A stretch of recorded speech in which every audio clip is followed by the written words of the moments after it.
हरे कृष्णा। आप सबका हार्दिक स्वागत है आज के इस साप्ताहिक प्रोग्राम में। क्या नाम है इसका? गीता लाइफ, गीता रहस्यम। गीता के रहस्य को जानने के लिए ये प्रोग्राम का आयोजन किया जाता है। हाँ, रहस्य मतलब मिस्ट्री। भगवद गीता का जो ज्ञान है वो सीक्रेट नॉलेज है।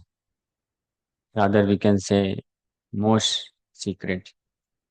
भगवान कृष्ण भी गीता में बोलते हैं 9 चैप्टर में, राज विद्या राजगुह्यम, the most confidential knowledge Bhagavad Gita का। लेकिन ये जो मोस्ट कॉन्फिडेंशियल नॉलेज है, ये कैसे प्राप्त हो सकता है, इसके बारे में भगवान गीता में ही बताते हैं। हाँ, और अर्जुन को इंस्ट्रक्शन देते हैं। आप में से कोई गेस कर सकते हैं, स्पेशली जो न्यू डिवोटीज हैं, भगवद गीता का जो मोस्ट कॉन्फिडेंशियल नॉलेज है कैसे हम प्राप्त कर सकते हैं? यस, कोई बताइए। क्या क्या तरीके हैं जिससे हम गीता के ज्ञान को प्राप्त कर सकते हैं? हाँ, सिंसेरिटी से सुनना, और गीता पढ़ना, और डेली एप्लीकेशन में लाना, और भगवद गीता के ज्ञान को बांटना। वो तो सेकंड स्टेप हो जाएगा। ज्ञान लेने के बाद ज्ञान को बांटना भी। लेकिन ज्ञान को कैसे प्राप्त कर सकते हैं? हाँ, ऑथराइज। हाँ, श्रवणम। भगवद गीता के पहले श्लोक के तात्पर्य में प्रभुपाद जी इसका एक्सप्लेनेशन करते हैं कि भगवद गीता के प्रभुपाद जी लिखते हैं, Bhagavad Gita is most widely read Vedic literature. वैदिक लिटरेचर बहुत सारे हैं, लेकिन उसमें से सबसे ज्यादा जो पढ़ा जाने वाला कोई वैदिक ग्रंथ अगर है तो भगवद गीता ही है।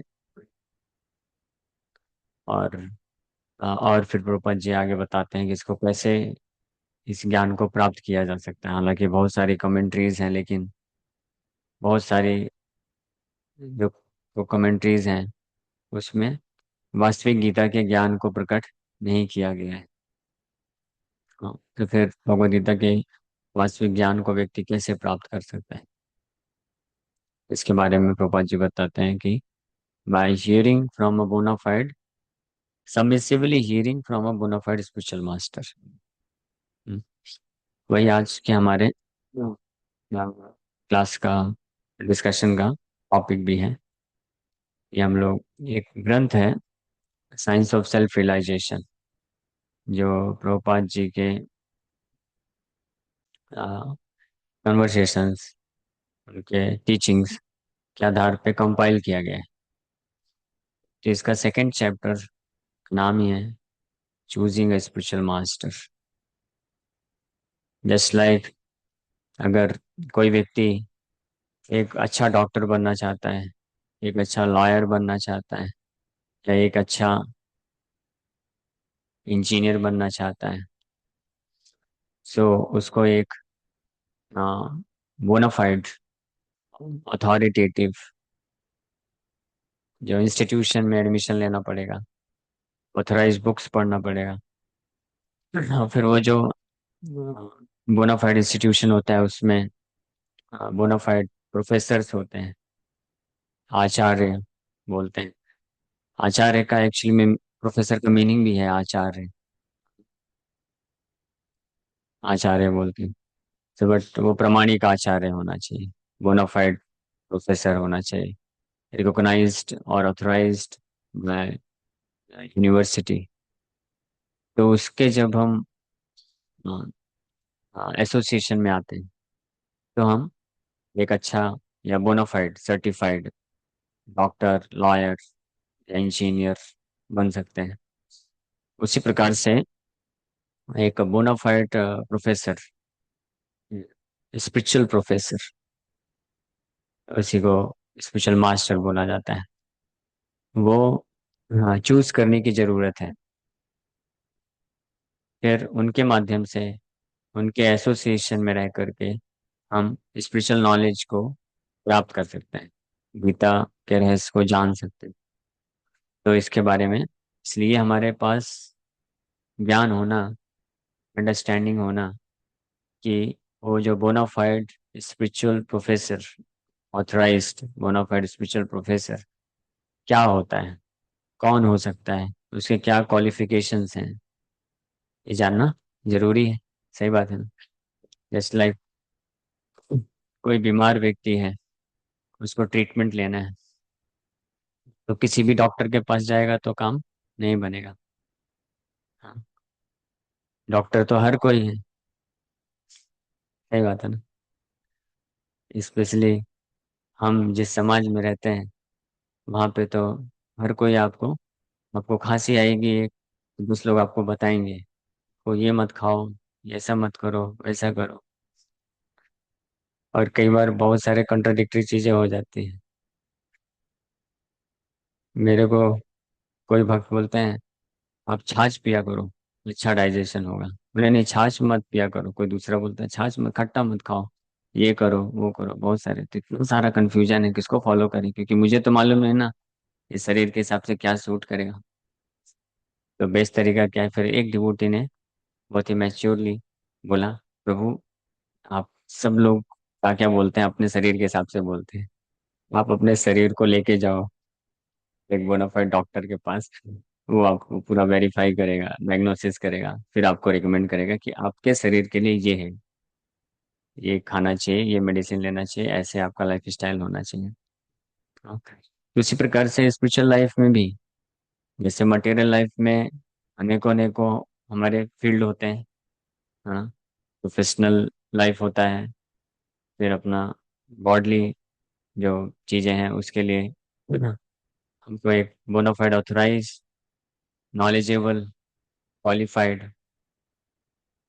एंड ऑल्सो सर्टिफाइड जो मास्टर है, टीचर, प्रोफेसर, डॉक्टर बोले जरूरत है। तो इसी प्रकार से there are also qualifications for a bona fide authorized certified spiritual master from whom we can get proper practical spiritual knowledge, rahasya. So how many of you think that spiritual knowledge is also very much important in our life, as much as, or rather we can say more than any material skill, knowledge? कितने लोग ये सोचते हैं कि हमारे जीवन में आध्यात्मिक ज्ञान का कम से कम उतना ही महत्व है जितना भौतिक जीवन को चलाने के लिए भौतिक ज्ञान, सूचनाएं या अनुभव की आवश्यकता होती है? मानते हैं सब लोग? हाँ। क्योंकि आप लोगों ने ये सुना होगा कि ये जो सिस्टम दिखता है, इसमें दो चीजें हैं। क्या क्या? मैटर एंड स्पिरिट, ये दोनों से मिलके पूरा सिस्टम बना है। दिस बॉडी इज मटेरियल, शरीर तो भौतिक है, but inside the body the living force, living force जानते हैं?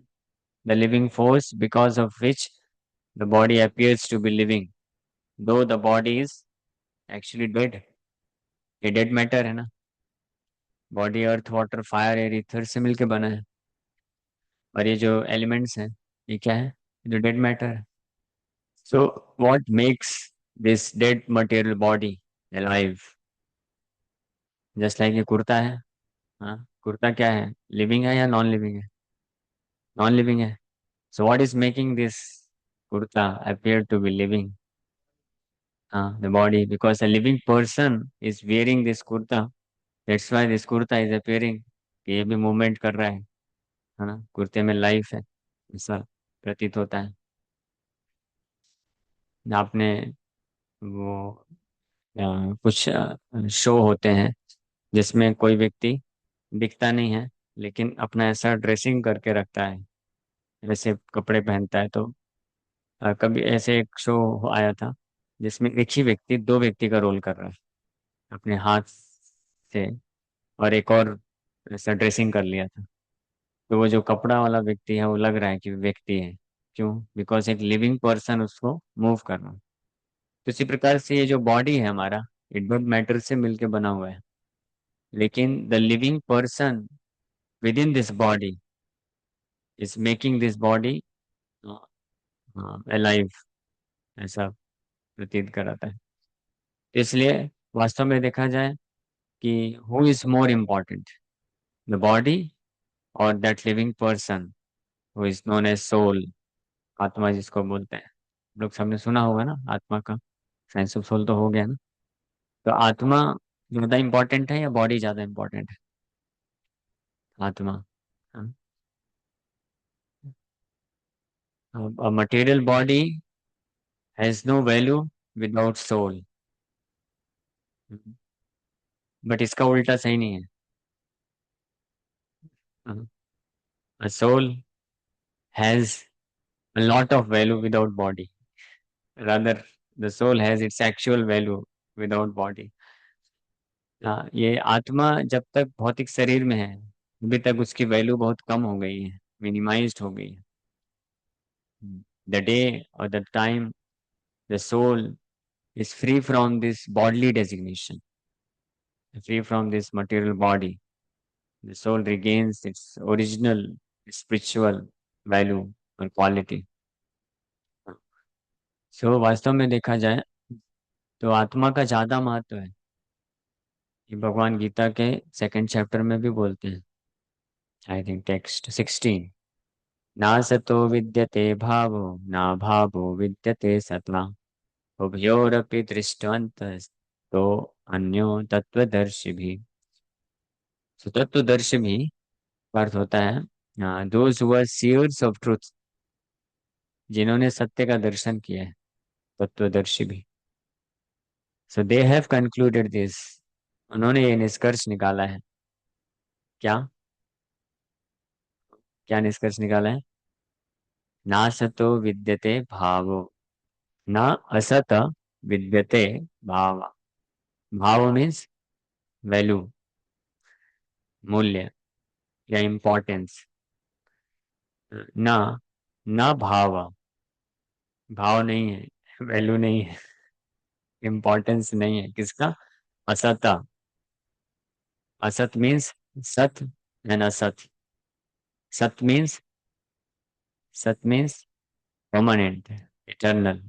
सत मीन्स फैक्चुअल सब्सटेंस, वास्तव वस्तु जिसको बोलते हैं, वास्तव वस्तु, real substance. Substance means real, but real substance, and there is also illusory substance, illusory substance। आप लोग कनेक्ट कर पा रहे हैं? कौन कौन कनेक्ट कर पा रहा है जो हम लोग डिस्कस कर रहे हैं, कर पा रहे हैं ना?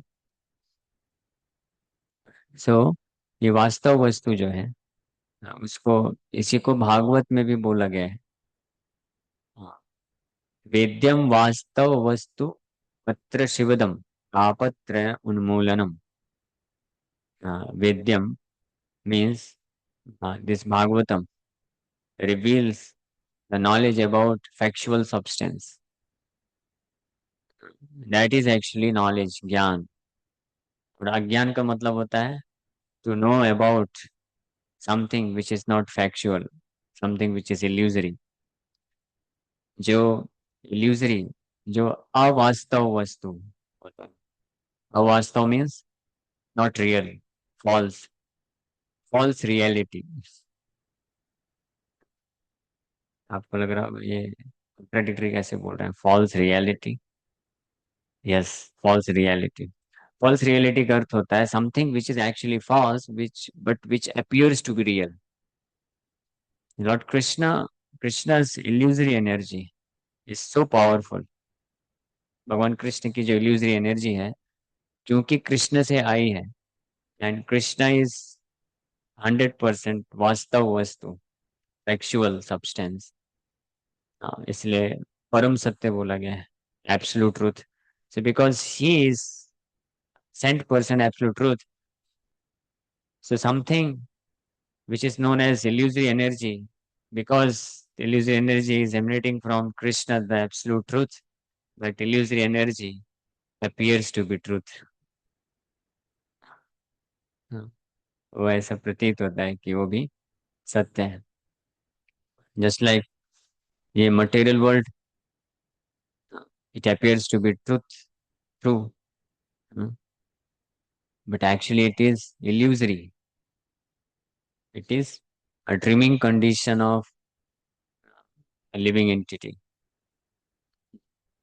अब अगर भागवतम पढ़ेंगे, भागवतम सब लोग जानते हैं भागवतम. भागवतम आप पढ़ेंगे तो इसमें डिटेल में आप अंडरस्टैंडिंग मिल सकता है कि how this material world is illusory concept, a dreaming condition of life.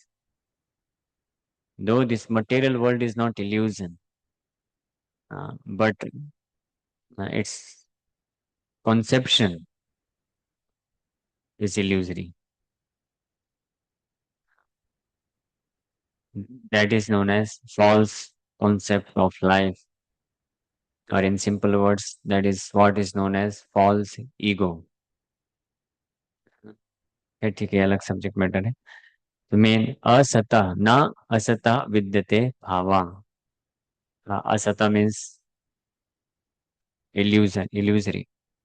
So this material body, ये जो भौतिक शरीर है हमारा, इसको भगवत गीता में असत बोला गया है.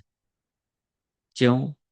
क्योंकि ये परमानेंट नहीं है, ये टेम्पोररी है, इसलिए असत बोला गया है. और भगवान कृष्ण बताते हैं बिकॉज इट इज असत, temporary, that's why it has got practically no value. हाँ, एक्चुअली में इसका कोई वैल्यू नहीं है. The only value which the body can have, that can be only in relationship with the spirit soul. Otherwise it has got no value at all. इसका कोई value नहीं है. इसका प्रूफ क्या है? At the time of death, as soon as the soul leaves the body has got no value. वही शरीर जिसको सालों से सजाते आए व्यक्ति, इतना सारा कॉस्मेटिक लगाया, इतना सारा हेयर स्टाइल बनाया, इतना सारा खिलाता गया. At the time of death, what happens? Immediately, भगाओ इसको, लेके जाओ जल्दी, तुरंत. अगर सूर्योदय के बाद शरीर छूटता है तो सूर्यास्त के पहले अंतिम संस्कार हो जाना चाहिए. और सूर्यास्त के बाद शरीर छूटा है तो अगले सूर्योदय के तुरंत बाद हो जाना चाहिए. ऐसे ही ना रूल करते हैं ना. हाँ, ये रूल है. केवल जो दिव्य पुरुष हैं उनके केस में वेट कर सकते हैं. Otherwise it is not allowed to wait. क्यों? इससे अपने आप में ये प्रमाणित होता है that this body has got no value, है ना, if the soul is not present. Similarly, all material things, all material life has no value if it has got no relationship with any kind of spiritual life. है ना. Anything matters. Yes, Mataji, you have some questions? पूछ सकते हैं. कुछ गलत बोला क्या? Don't mind.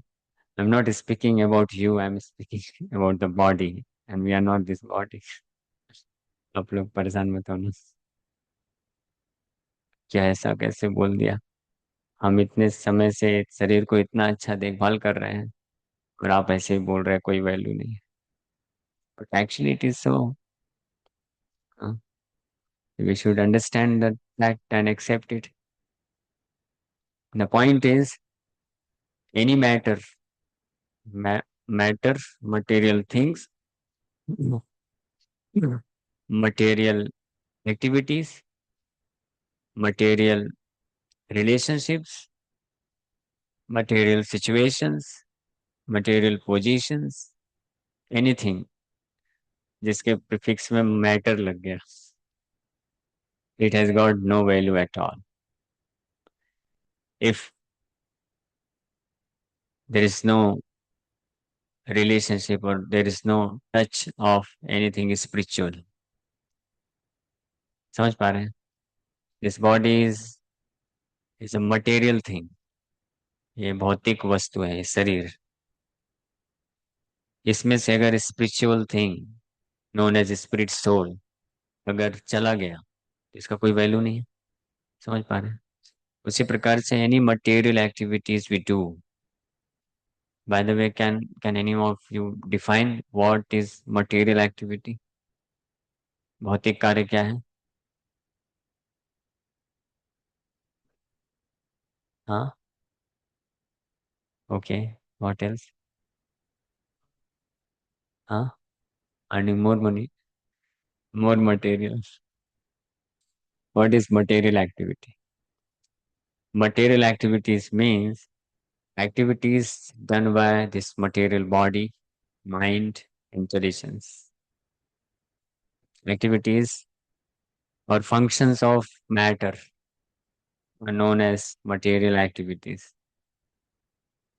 ये भौतिक शरीर इंद्रियों से और मन से, बुद्धि से किया गया जो भी वर्क है, कार्य है, उसको भौतिक कार्य बोलते हैं, मटेरियल एक्टिविटी बोलते हैं. हाँ. So any such activity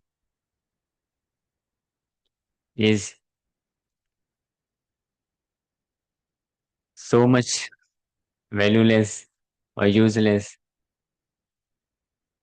as a dead material body.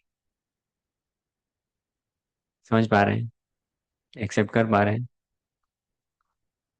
माता जी एक्सपेक्ट नहीं कर पा रही हैं आप? यू आर ए स्टूडेंट और you are working? You are student, college student. Okay. Don't worry, if you read Bhagavad Gita carefully you will understand. मेरा language थोड़ा सा वो हो सकता है, स्ट्रांग हो सकता है, but I am not speaking Bhagavad Gita speaks. So any material activity has got no value as much as any this dead material body has got no value. But the same, listen, आगे भी सुनिए, आगे बहुत आपके लिए hope giving है. But the same material body, which is dead matter, made up of dead matter, which has got no value if there is no soul. But the same material body becomes so much valuable when the spirit soul is there. Similarly, any material activity uh, which has got originally no value at all becomes most valuable if the spiritual things are added to it. तो समझ में आ रहा है? ये clear है ना? So the same material activity, just like you are a student. So if you do not relate it with Lord Krishna, then it becomes completely useless. But for a devotee, just like Arjuna, so Arjuna also fought and Duryodhana also fought. So, so this fighting skill is a material activity for both, for Arjuna as well as Duryodhana. Because fighting means fighting with one's body, intelligence, material strength, and weapons. It's all material. But because Arjuna fought this battle in relationship with Krishna or for the sake of Krishna, so the same fighting material activity liberated Arjuna and gave eternal credit to Arjuna. The same material activity of fighting for Duryodhana became his cause of his bondage, degradation, because it has got no relationship with Krishna, or it was against the will of the Lord. समझ पा रहे हैं? Clear है ना concept? सो तो कृष्ण बोलते हैं ना सतो विद्यते भावो ना भावो विद्यते सता. सो in one hand, this asata, asat means matter, material, has got no value.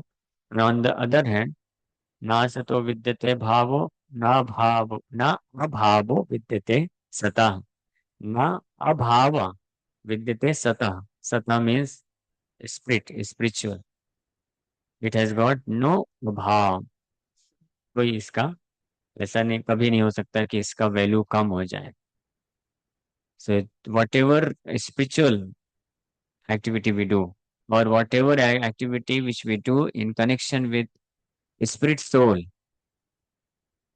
so it always permanently, eternally retains its value. The value is never destroyed.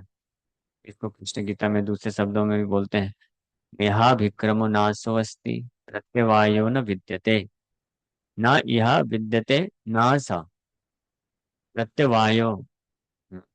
So in this activity, even small स्वल्पमपि यस्य धर्मस्य, अल्पमात्र, अल्पस्य means very small amount, बहुत अल्प मात्रा में भी अगर किसी ने स्पिरिचुअल एक्टिविटी किया है तो उसका ना तो विनाश होता है और ना ही उसका उसमें कभी कमी आती है.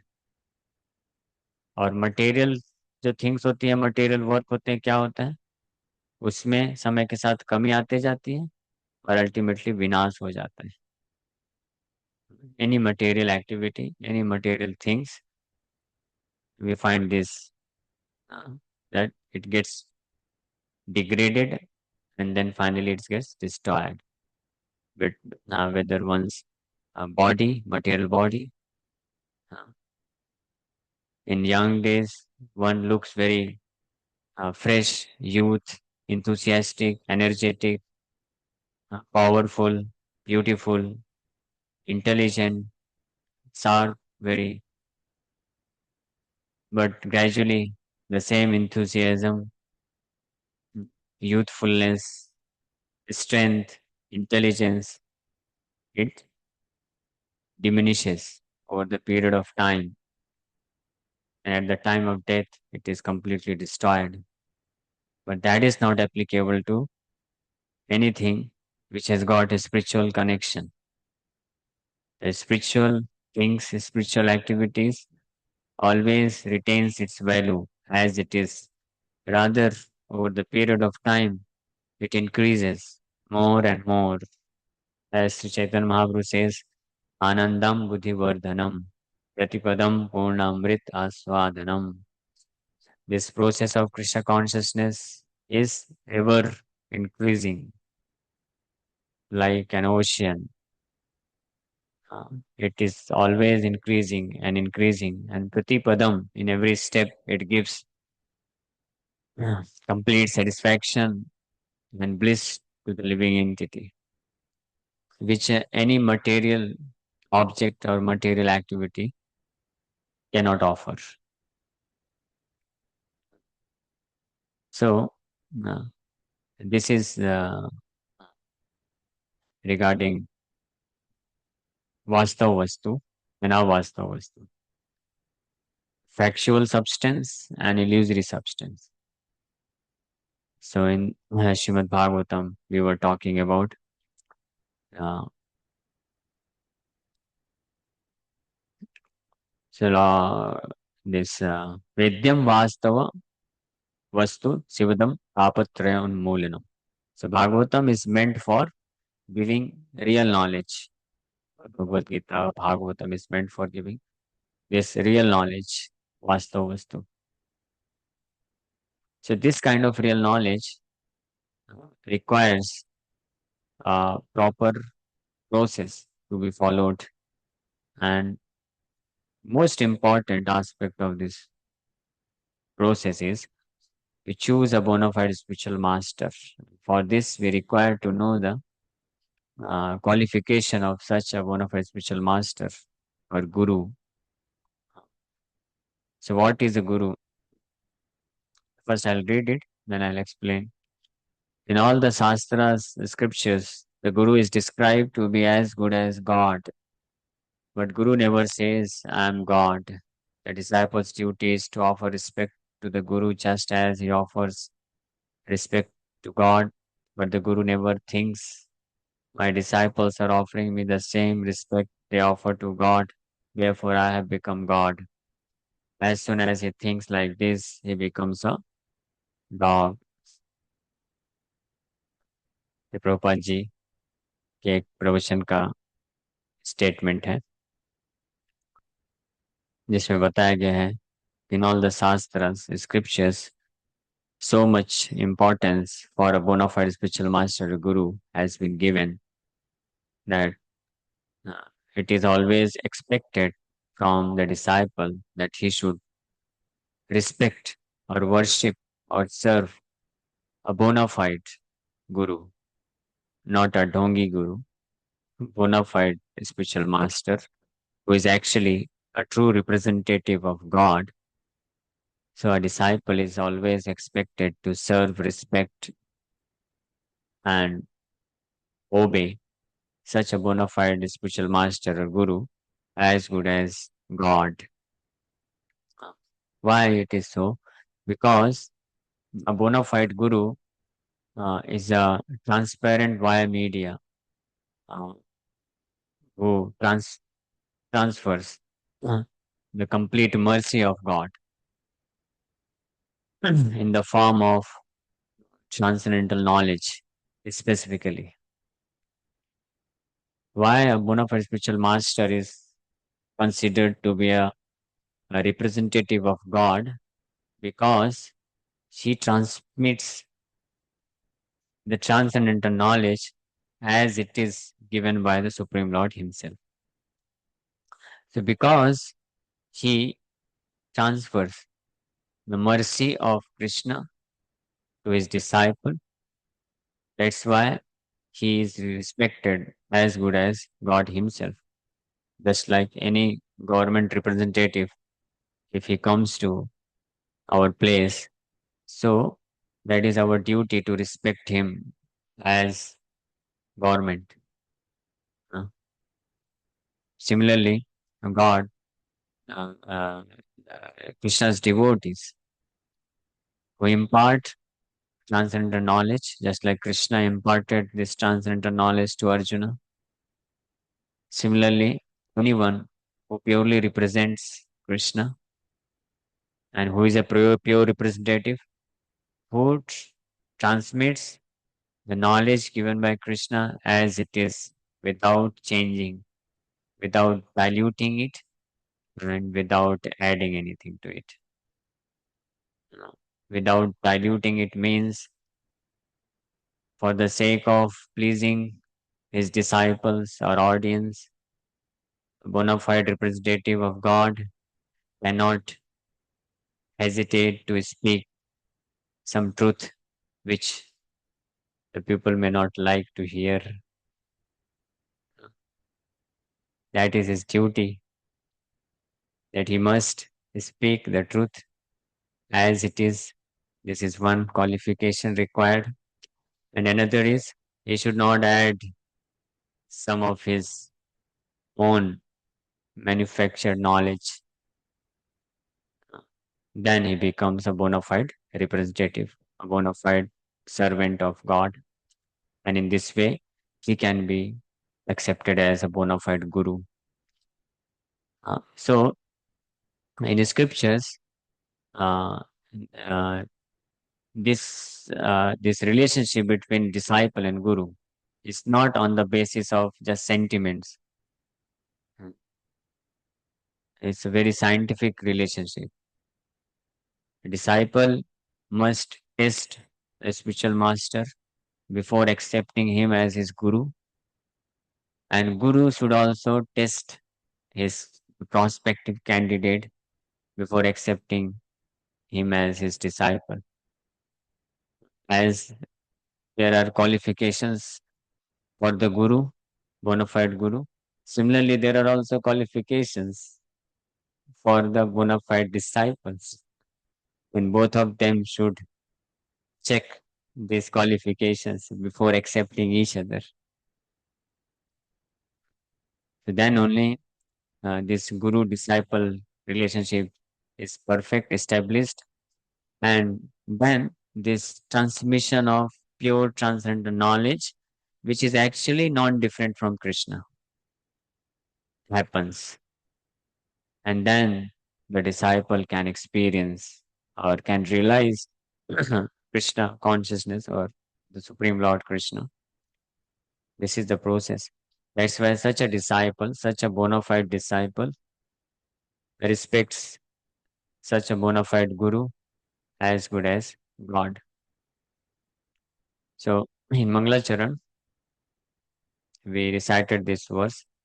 Om Jnana Timirandhasya Jnananjana Shalakaya Chakshurunmilitam Jena Tasmai Sri Guruve Namaha.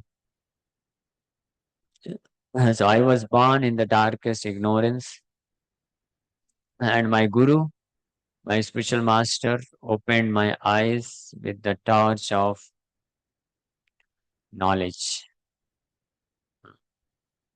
So I offer my respectful obeisances unto him. Om Ajnana Timirandasa. It is said in Vedic literature, everyone is born ignorant. Janmana Jayate Shudra. Everyone is born Shudra. Shudra means ignorant. But Samskarat Bhaved Dvija. Samskarat means through proper process of initiation. Proper process of initiation. Initiation means when one is imparted with transcendental knowledge, then one becomes Dvija, the choice born or Brahmana. Brahmana means Brahma Janati iti Brahman. One who knows Brahma, Brahman, or absolute truth, Param Satya. But in simple words, we can say one who knows Tattva or actual truth concerning matter, spirit, and controller of matter and spirit. Then such a person is known as Brahmana. Brahmana is not just this a caste system. It's not because of birth. Brahmana is a title, upadhi, a designation. Just like when somebody qualifies himself uh, as a proper medical practitioner, then he can earn the title doctor, an engineer, a lawyer. A son of a doctor cannot be accepted as a doctor. हम्म, ऐसा कर सकते हैं क्या कि कोई doctor का बेटा है तो भी अपने बोले मैं भी डॉक्टर हूँ? ऐसा नहीं कर सकते। उसी प्रकार से the son of a qualified Brahmin cannot claim himself to be a Brahmin until unless he earns the qualifications. That was system in Vedic time. So everyone is born as Sudra. Sudra means ignorant person, but one who becomes fortunate to get the shelter of a bona fide spiritual master, who then, seeing the eagerness and qualifications of the prospective disciple, imparts transcendental knowledge. And when the disciple can fully understand this transcendental knowledge and act upon it, then such a disciple becomes enlightened. And such a disciple then offers his most respectful obeisances as good as God to such a spiritual master. That's why Tasmai Shri Guruve Namaha. Okay. So 11:30, 11:30 तक करना था. Okay. So we'll stop here. Next time फिर भी इसके ऊपर और आगे आपको बताया जाएगा. किसी का कोई प्रश्न है? अब आपकी बारी. तो आपके जो भी प्रश्न है पूछ सकते हैं। Yes, you can ask.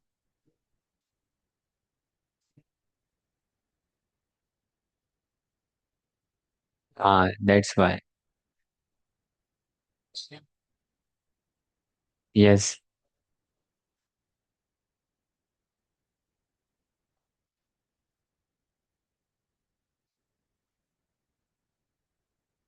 That's why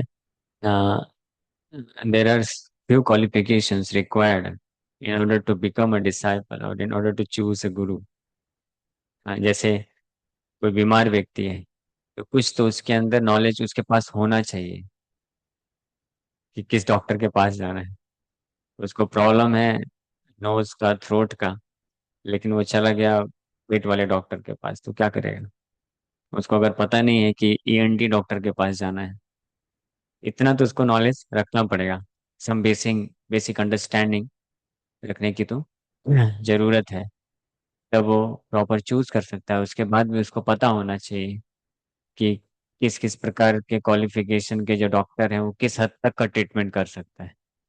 हाँ, ऐसा नहीं है कि हार्ट अटैक आया और किसी भी जो जनरल मेडिसिन देने वाला डॉक्टर उसके पास चले गए।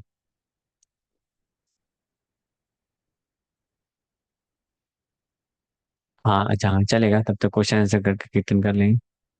तो इसलिए ये जरूरत है। तो उसी प्रकार से अगर हम लोग प्रॉपर बोनाफाइड स्पिरिचुअल मास्टर को चूज करना चाहते हैं, और या किसी को bonafide spiritual master by default because of some good fortune मिल भी गया, उसके बाद भी उसको इतना तो योग्य बनना पड़ेगा कि वो उनका पूर्ण रूप से बेनिफिट उठा सके, लाभ उठा सके। इसीलिए श्रीमद् भागवत में बताया गया है, तस्मात् गुरुम प्रपद्येता जिज्ञासु श्रेय उत्तमम। हाँ, जिज्ञासु श्रेय उत्तमम। So one who is inquisitive or who is eager for his ultimate benefit in life. So one has to develop at least some kind of understanding what is ultimately beneficial for me। इतना तो उसको रखना पड़ेगा। अगर किसी को यही पता नहीं है कि मैं शरीर नहीं हूँ, मैं आत्मा हूँ, और मेरे जीवन का वास्तविक लक्ष्य क्या है कि मुझे ये cycle of birth and death से बाहर निकलना है, अगर यही पता नहीं है तो वो कैसे बोनाफाइड स्पिरिचुअल मास्टर चूज कर पाएगा और कैसे उनका टीचिंग्स को एक्सेप्ट करके उसको फॉलो कर पाएगा। इसलिए बेसिक अंडरस्टैंडिंग, तो ये जो क्लासेस हम लोग कर रहे हैं इसके पीछे उद्देश्य यही है, ताकि हमारे पास वो क्वालिफिकेशन आ सके, इतना ज्ञान आ सके कि हम समझ सकें कि वास्तविक क्या इंक्वायरी करना चाहिए, उस चीज को वास्तविक रूप में जानने का प्रयास करना है, और उसको उस डायरेक्शन में अल्टीमेट जो मेरा बेनिफिट ऑफ लाइफ है उसको प्राप्त करने के लिए कौन मुझे मदद कर सकता है, उसके पास क्या क्वालिफिकेशन होनी चाहिए, तब वो अप्रोच कर पाएगा। हाँ,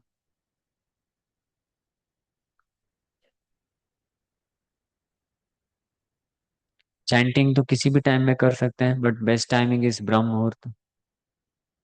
हाँ, 1.5 घंटे, सूर्योदय के 1.5 घंटे पहले बेस्ट टाइम माना जाता है। बाकी आप रात को 12 बजे भी कर सकते हैं, लेटे लेटे नींद खुल गई, हरे कृष्ण जब कर सकते हैं।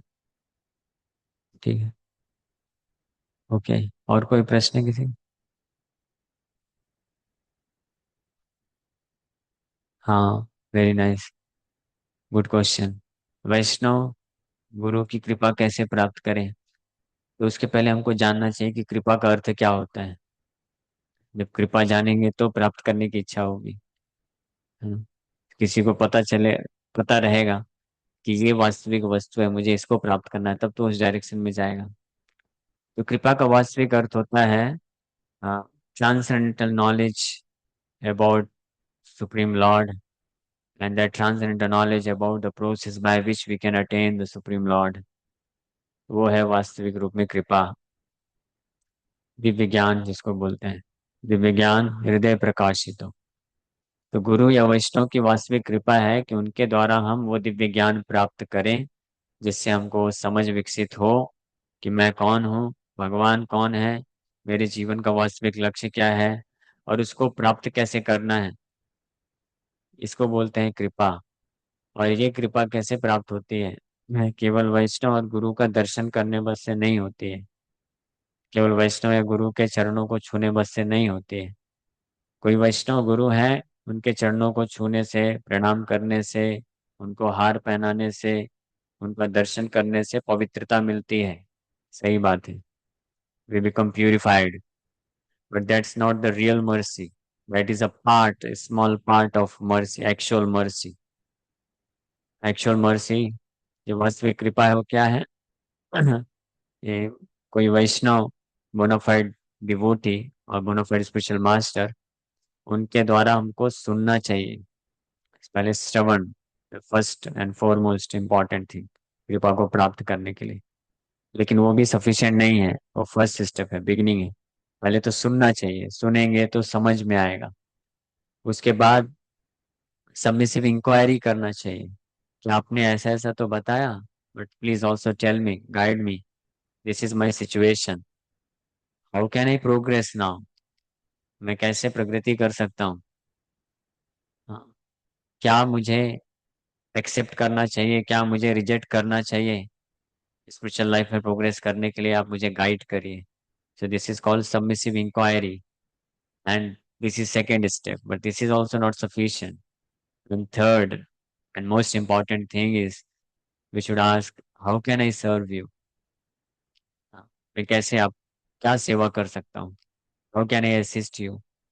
So when we do all these three things, then the actual mercy descends and we are blessed. Okay. Hare Krishna. Thank you very much. Hare Krishna. Hare Krishna. Krishna Krishna. Hare Hare. Hare Ram. Hare Ram. Ram Ram. Hare. कीर्तन करना है। 2 minute time है, या हो गया? हो गया ना, ठीक है। Hare Krishna. Thank you very much.